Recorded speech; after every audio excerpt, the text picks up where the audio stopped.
2023년 교회의 표어는 복음의 사람 예배자로 살게 하소서입니다. 우리 총회가 정한 표어를 우리도 함께 붙들고 달려갑니다. 한국 교회가 여러 가지 면에서 무너져 내리고 있는데, 우리 교우 한 사람 한 사람이 복음의 사람이 되고 참된 예배자가 될 때 우리 교회는 다시 일어나 빛을 발휘하게 될 것이다. 그런 기대와 소망을 가지고 표어를 정했습니다. 여러분, 저와 여러분도 복음의 사람으로 살아가시고 하나님이 찾으시는 참된 예배자로 살아가는 한 해가 되시기를 축복합니다. 복음의 사람이란 말은 복음을 경험한 사람, 복음의 능력을 맛본 사람. 그런데 복음의 능력을 맛본 사람은 예배의 사람이 됩니다. 참된 예배자가 될 수 있는 것이지요. 출애굽기를 읽어보면 홍해가 갈라지고 이스라엘 백성들이 구원의 하나님을 경험하지요. 그때 뭐라고 합니까? 이때에 모세와 이스라엘 자손이 이 노래로 여호와께 노래하니 일러스되 내가 여호와를 찬송하리니 그는 높고 영화로우심이요 말과 그 탄자를 바다에 던지셨음이로다. 여호와는 나의 힘이요 노래시며 나의 구원이시로다. 그는 나의 하나님이시니 내가 그를 찬송할 것이요 내 아버지의 하나님이시니 내가 그를 높이리로다. 할렐루야. 하나님을 경험하니까, 구원의 하나님을 맛보고 나니까 그들은 누가 가르쳐 주지 않아도 하나님을 예배했습니다. 하나님을 찬양했습니다. 오늘도 마찬가지입니다.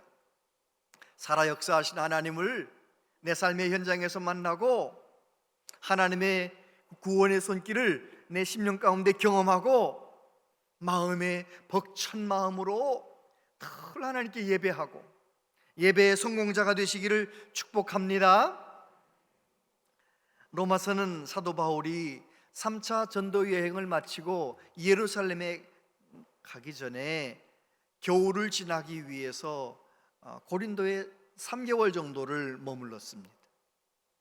그때 로마에 있는 성도들에게 편지를 쓰게 되고 그 편지를 베베 집사님, 여자 집사님의 손에 들려서 로마에 전달하게 되지요. 로마서를 읽어보면 1장부터 11장까지는 무엇을 믿어야 하는지, 이 교리에 관한 말씀이에요.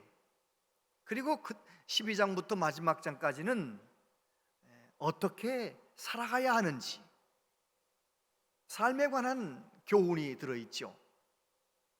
그런데 우리가 꼭 기억해야 할 것은 사도 바울은 무엇을 믿어야 하는지 교리 부분을 70%나 할애해서 자세히 기록합니다. 뭐라고 이야기합니까? 유대인도 헬라인도 이방인도 모든 사람은 다 죄인인데 하나님께서 구원하셨다는 것입니다. 하나님께서 예수 그리스도를 통하여 구원하셨고 예수님을 믿음으로 말미암아 죄 용서받고 우리 구원받는다. 그 놀라운 진리, 복음을 이야기합니다. 그리고 난 다음에 그런 구원의 은혜를 받은 우리들이 어떻게 살아야 하는가, 그 내용을 이야기하는 것이지요. 여러분, 오늘 찬양대 찬양한 것처럼 예수님 제대로 믿으면 기쁨이 충만하게 됩니다. 어떤 여자 집사님이 남편하고 늘 부부싸움을 하는 거예요. 그런 분들이 있거든요. 교회에서는 멀쩡하게 보여도요, 집에서 늘 그냥 지그락바가락 싸우는 분들이 있어요. 왜 그렇게 소리치고 싸우는지. 이 여자 집사님이 늘 남편하고 막 싸우다가 하루는 생각을 했어요. 내가 지금 잘못하고 있는 거야. 내 남편이 직장에 가서 얼마나 수고하고 애쓰고 살고 있는데 내가 이러면 안 되지. 그래가지고요, 잘해주려고 작정을 하고 이제 잘해주기 시작했어요. 반찬도 잘해주고 말도 아주 곱게 하고 아주 얼마나 웃으면서 잘해주는데, 정말 그랬더니 가정의 분위기가 조금 달라지는 것 같았는데 며칠 후에 남편이 청천벽력 같은 이야기 하는 거예요. 직장에서 돌아오더니 이렇게 말합니다. 직장 생활 너무 힘들어서 마음이 너무 힘들다. 그런데 집구석에 들어와도 마음이 불편하다, 마음이 힘들다 이러는 거예요. 아니, 내가 이렇게 잘해주는데, 이렇게 내가 정성을 다하는데 이 도대체 나보고 어떻게 하라는 말인가. 너무 집사님이 마음이 힘들어서 이 문제를 가지고 목사님한테 갔네요. 목사님, 여차저차 자초지종을 얘기했더니 목사님이 다 듣더니 대답하시는 거예요. 집사님 문제가 뭔지 알겠습니다. 집사님 행복하십니까? 그랬더니 여자 집사님 말하는 거예요. 목사님, 저 요즘 행복하지 않아요. 남편하고 관계가 어그러질까 봐 두려워요. 걱정돼요. 그때 목사님이 가르쳐 줬어요. 남편에게 잘하기 위해서 노력하는 거하고 내가 행복한 거하고 굉장히 다른 겁니다. 먼저 주님 안에서 행복해져야 된다는 거예요. 그리스도인의 삶은 그런 것이지요. 내가 먼저 예수님 때문에 행복해질 때 그 다른 문제들은 그냥 덤으로 해결되는 것이고 덤으로 선물로 받는 것이지요. 여러분, 내가 지금 어떤 문제 때문에 짓눌려 있다 할지라도 저와 여러분에게는 예수님이 계시잖아요. 나를 위해 십자가에 죽으신 예수님이 계시잖아요. 그 예수님과 친밀하게 예수님께 나아가서 예수님으로 말미암아 행복해지시게 되기를 바랍니다. 복음의 능력을 맛보며 살아가는 것이죠. 그리고 예배에 성공하는 우리 모두 되기를 바랍니다. 오늘 본문에서 이렇게 말씀합니다. 먼저 하나님의 자비하심을 누리며 살아가라. 1절 앞부분에 보면 그러므로 형제들아 내가 하나님의 모든 자비하심으로 너희를 권하노니, 이 그러므로라고 하는 접속사 앞에 로마서 1장부터 11장까지의 내용이 들어있어요. 그러므로 하나님의 자비하신 이야기. 우리는 죄가 많은데 하나님이 오래오래 기다려주시고 참아주시고, 하나님은 기다리실 뿐만 아니라 문제를 해결해 주시고, 그런 하나님이라는 것을 로마서 1장부터 11장까지 다 설명한 다음에 그러므로, 여러분 로마서 3장에 보면 이런 말씀이 있습니다. 모든 사람이 죄를 범하였음에 하나님의 영광에 이르지 못하더니 그리스도 예수 안에 있는 속량으로 말미암아 하나님의 은혜로 값없이 의롭다 하심을 얻은 자 되었느니라. 이 예수를 하나님이 그의 피로써 믿음으로 말미암는 화목제물로 세우셨으니 이는 하나님께서 길이 참으시는 중에 전에 지은 죄를 간과하심으로 자기의 의로우심을 나타내려 하심이니. 할렐루야. 그렇습니다. 우리 하나님은 사람들이 타락하여 다 죄인이 되고 하나님 앞에 죄악을 행하며 하나님 앞에 너무 불순하게 살지만 오래오래 참으시는 거예요. 오래오래 참으시고 때가 되어 예수 그리스도를 보내셔서 예수님께서 모든 인류의 죄값을 다 지불하시고 십자가에 죽으시도록 만드셨어요. 누구든지 그 예수님을 나의 구주로 믿기만 하면, 그 십자가를 통해 나타난 하나님의 사랑을 믿고 받아들이기만 하면, 예수님을 믿기만 하면 모든 지은 죄를, 원죄, 자범죄 모든 죄를 다 용서해 주시는 놀라우신 하나님의 자비하심. 여러분, 금년 내내 하나님이 그 자비하심을 누리며 살길 바랍니다. 하나님은 우리를 조건 없이 무조건 사랑하시는 크신 사랑의 하나님이십니다. 바울 사도는 그 하나님의 사랑을 경험했기 때문에 로마에 있는 교인들에게 강압적으로 이래라 저래라 이러지 않는 거예요. 내가 하나님의 모든 자비하심으로 너희를 권한다. 왜요? 이렇게 해라 저렇게 해라 아주 강압적으로 지시해가지고 성장하고 성숙하고, 그게 아니에요. 오히려 사랑을 받을 때, 자녀들이 건강한 인격으로 자라나는 것은 끝없이 부모님이 사랑해 줬기 때문 아니에요? 성도도 마찬가지입니다. 나 같은 죄인을 무조건 사랑하시는 그 자비하신 하나님의 사랑을 깊이 깨달을 때 내 믿음이 성장하는 것이죠. 내가 변화되는 것입니다. 할렐루야. 어느 시골 마을 헌병 초소에 그 앞을 늘 여선생님 한 분이 출근하고 퇴근하고 지나가는 거예요. 여러분, 이 하사관 헌병이 이렇게 지키고 있는데 이 선생님 지나가니 얼마나 예뻐 보이겠어요. 용기를 내가지고 사귀어보자 그랬더니 선생님 눈에는 하사관이 키는 큰 헌병이지만 마음이 안 차는 거예요. 그래서 이렇게 거절했어요. 대학교는 나오셨나요? 저는 대학은 못 나왔습니다. 그러면 대학교 들어간 다음에 나한테 다시 한번 얘기하라고. 그 말은 대학교 들어가라는 얘기가 아니라 당신하고 나는 급이 달라, 거절하는 얘기거든요. 그런데 이 헌병이 말입니다, 그 말을 들은 다음부터 대학교 들어가기 위해 노력하는 거예요. 열심히 노력하는 거예요. 열심히 노력하는 거예요. 그래가지고 공부도 하고 열심히 노력해서 서울대 음대에 합격을 했네요. 놀래는 척 해보세요. 그래가지고 서울대 음대에 들어간 다음에 다시 이제 그 여자 선생님한테 얘기를 한 거죠. 내가 이제 대학교 들어갔습니다. 우리 사귀어 봅시다. 어느 대학 들어가시는데 서울대 음대 들어갔다. 자, 서로 사랑했을까요? 안 했을까요? 서로 사랑하며 행복하게 부부가 되어 잘 살았다는 거예요. 사랑의 능력이에요. 나는 대학교 들어갈 생각하지 않고 직업군인으로 그냥 헌병으로 그냥 사는 것이 그게 목표였는데 세상에 사랑하는 여인의 한마디 말에 인생이 달라지는 거예요. 인생이 달라지는 거예요. 사랑의 능력입니다.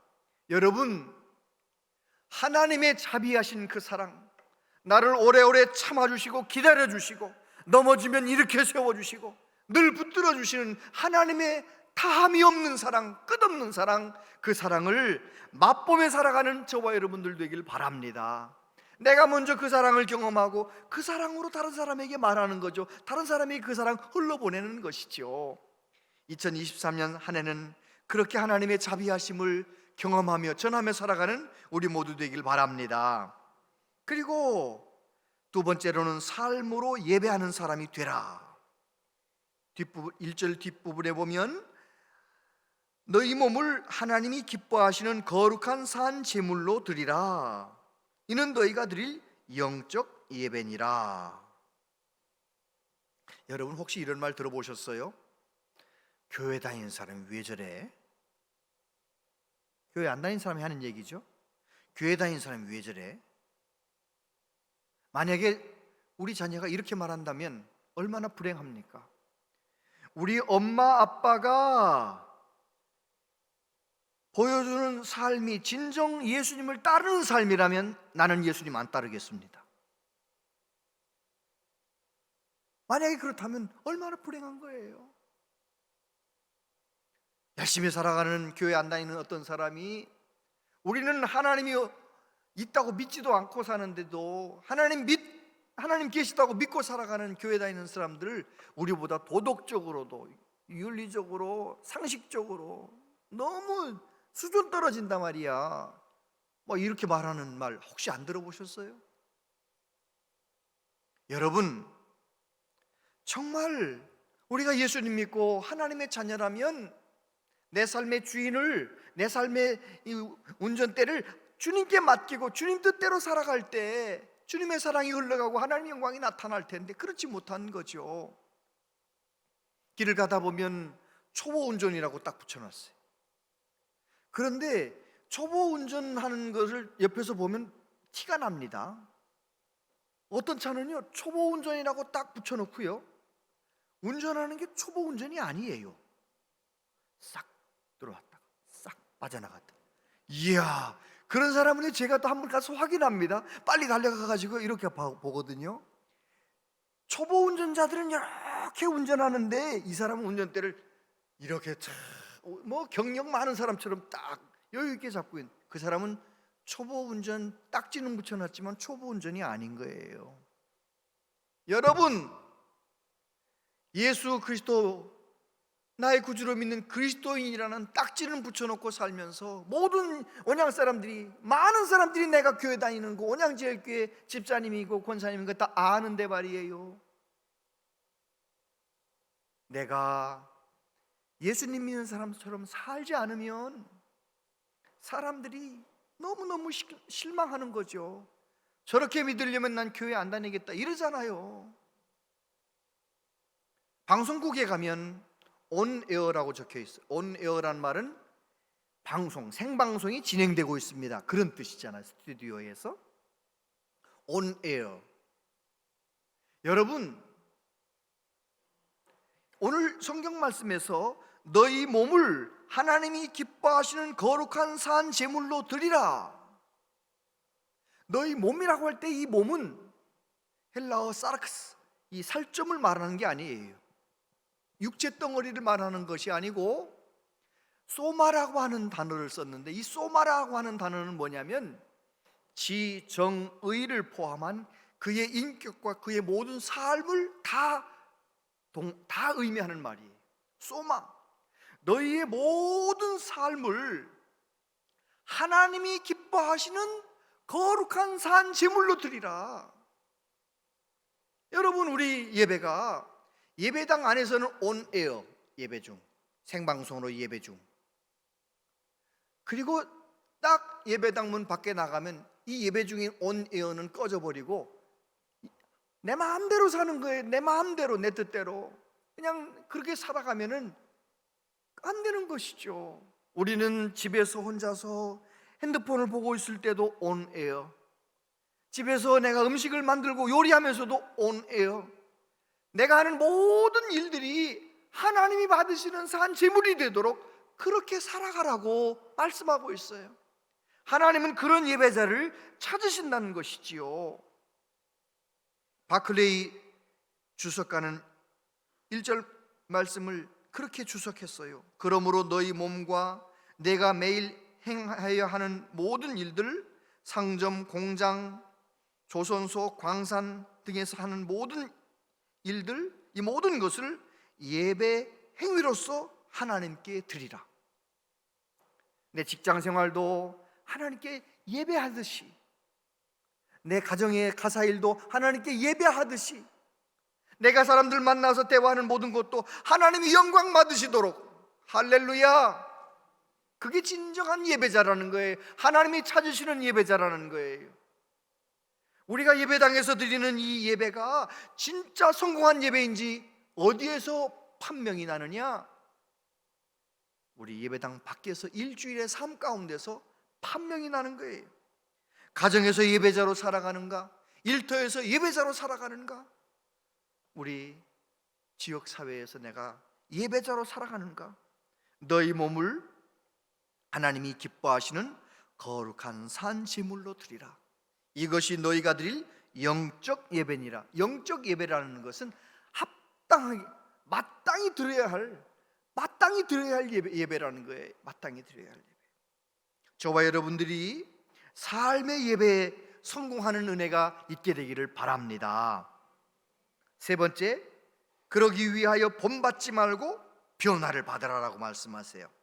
2절 말씀 같이 읽어봅니다. 시작. 너희는 이 세대를 본받지 말고 오직 마음을 새롭게 함으로 변화를 받아 하나님의 선하시고 기뻐하시고 온전하신 뜻이 무엇인지 분별하도록 하라.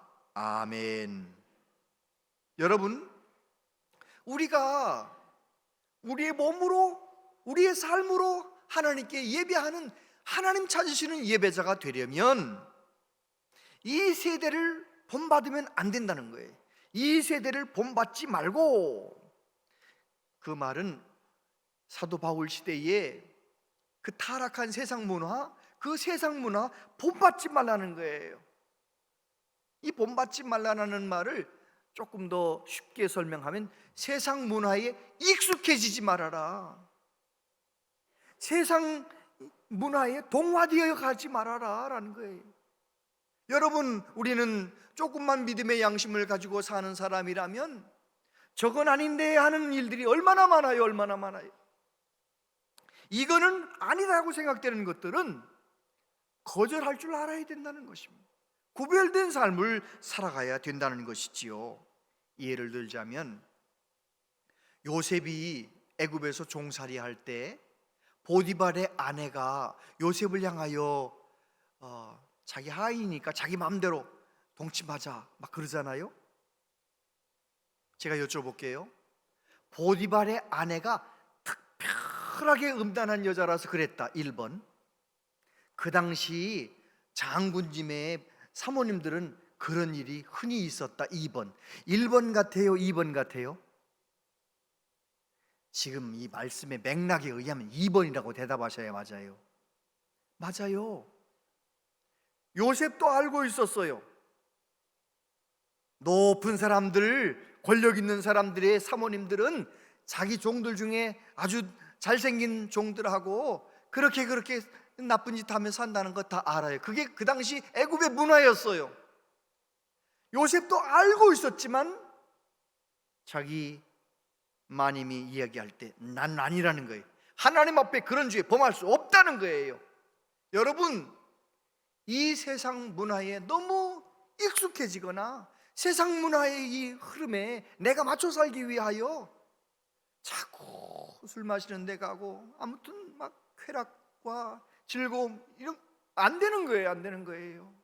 우리는 내가 그리스도인이고 내 안에 예수님이 계시다는 것을 꼭 기억하고 우리는 어떻게 살아야 되느냐? 마음이 새롭게 됨으로 변화를 받으라. 이 변화를 받으라고 하는 이 말은 이 메타포르포라고 하는 이 단어가 어디에 쓰이느냐면 예수님께서 변화산에서 변화되셨다 할 때 그 단어가 쓰였어요. 무슨 변화예요? 그냥 변화가 아니라 본질적으로 변화되는 거예요. 완전히 새로운 거예요. 예수님의 제자들이 3명의 제자들이 그런 예수님을 본 적이 없었어요. 눈부셔서 예수님을 보지 못할 정도로 완전히 변화된 거예요. 여기서 마음을 새롭게 함으로 변화를 받으라는 것은 내가 예수님의 능력으로 성령의 능력으로 내 안에서부터 완전히 본질적으로 변화되어라, 새로워져라는 것입니다. 그럴 때 우리는 어떻게 살아갈 수 있느냐? 우리의 삶을 하나님이 찾으시는 삶의 예배자로 살아갈 수가 있다는 것이지요. 예수 없이는 못 사는 남자, 그런 책을 신승훈 목사님이 쓰셨어요. 이 신승훈 목사님은 본래 집사님이셨는데 미국에 가가지고 사업을 한 6, 7년 하면서 외국에서는 사업하려면 어디 가야 돼요? 교회 가요. 한국 사람들 교회에 모여 있으니까 사업 잘 되기 위해서 이제 교회를 다니기 시작했어요. 교회를 또 잘 다니니까 열심히 다니니까 집사님도 됐어요. 또 사업하면서 돈도 벌었어요. 그런데 어느 날 그 교회 집사님이 신승훈 집사님한테 이런 말을 했어요. 집사님은 구원에 확신이 있으세요? 그러니까 집사님이니까 대답을 그냥 했죠. 있지요. 그냥 얼버무리듯 대답을 했는데 집에 가는 고속도로 상에서 운전대를 잡고 가다가 그 생각이 난 거예요. 내가 정말 구원에 확신이 있는가? 내가 정말 하나님을 믿는 사람인가? 그걸 혼자 질문해 보니까 아니란 말이에요. 그래서 갓길로 차를 세우고 고속도로 중간에서 갓길에 서서 운전대 붙잡고 기도를 시작했네요. 하나님, 저는 하나님이 계신지도 모르겠습니다. 저는 구원의 확신도 없습니다. 하나님이 계시다면 저에게 오셔서 좀 말씀해 주세요. 기도를 하는 거예요. 기도를 하다가 또 생각이 나는 내가 집에 가다 말고 지금 뭐 하는 거야? 다시 가려고 하다가 기도를 진짜 기왕에 했는데 한 번만 더 해보자.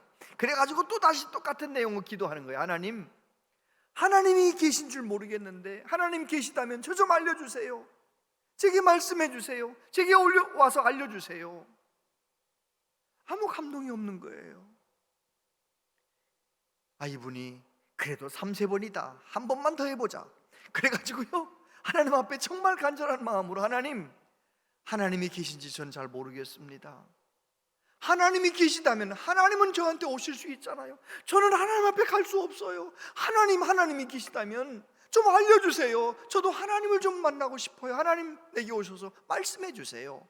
기도를 하는데요, 갑자기 어떤 생각이 드느냐? 하나님이 나를 지으셨다면 내 주인은 하나님이시네. 예수님이 나를 구원하기 위해 십자가에 죽으셔서 그러면 나는 예수님 거네.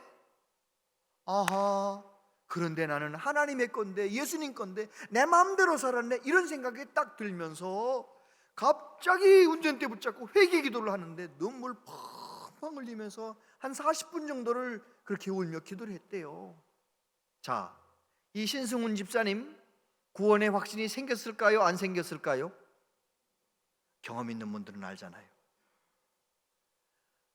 평생을 교회를 다녀도요, 하나님 만나려고 하나님을 사모하지 않은 사람은 못 만난다니까요.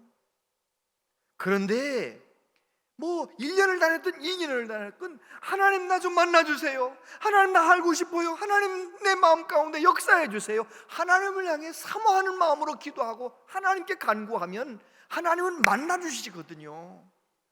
이 신승훈 집사님이 글쎄 운전대 붙잡고 그곳에서 기도하다가 하나님 앞에 회개하고 내 마음대로 살아온 것을, 난 하나님의 건데 하나님의 뜻대로 살지 않고 내 마음대로 사는 것을 다 회개하고 울며 기도한 다음에 마음 가운데 확신이 생겼어요.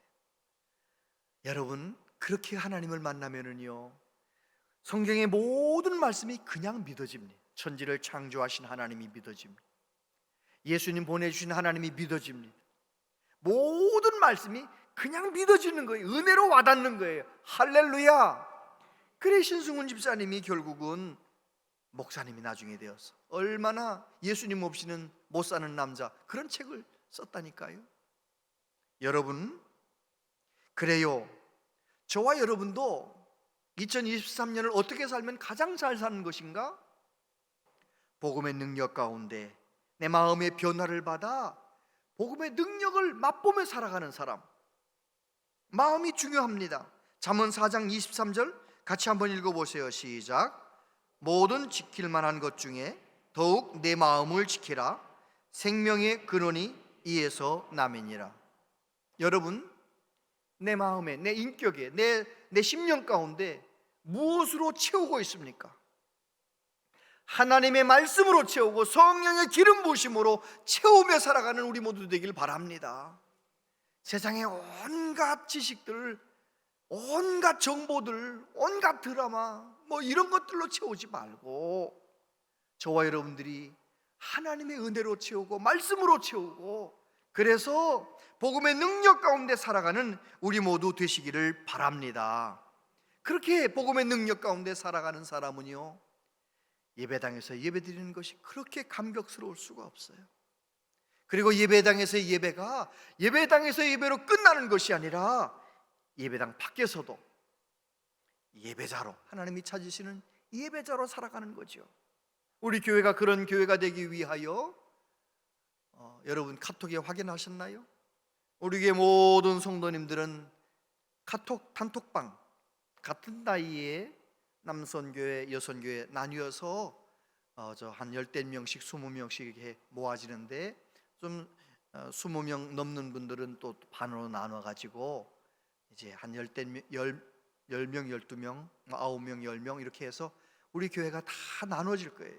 나누어져서 단톡방이 이루어지고 그 안에 매일매일 유튜브 성경 구절이 배달될 거예요.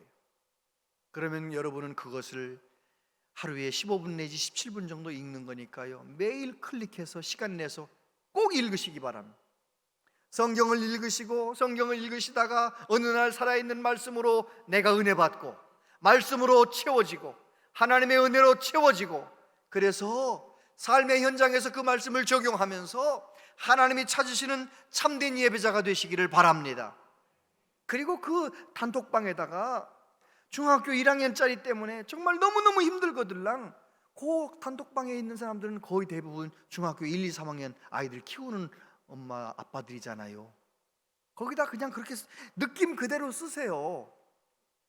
우리 중학교 2학년 아들이 있는데 이 아이 때문에 나 미치겠습니다. 그렇게 써놓으시라니까요.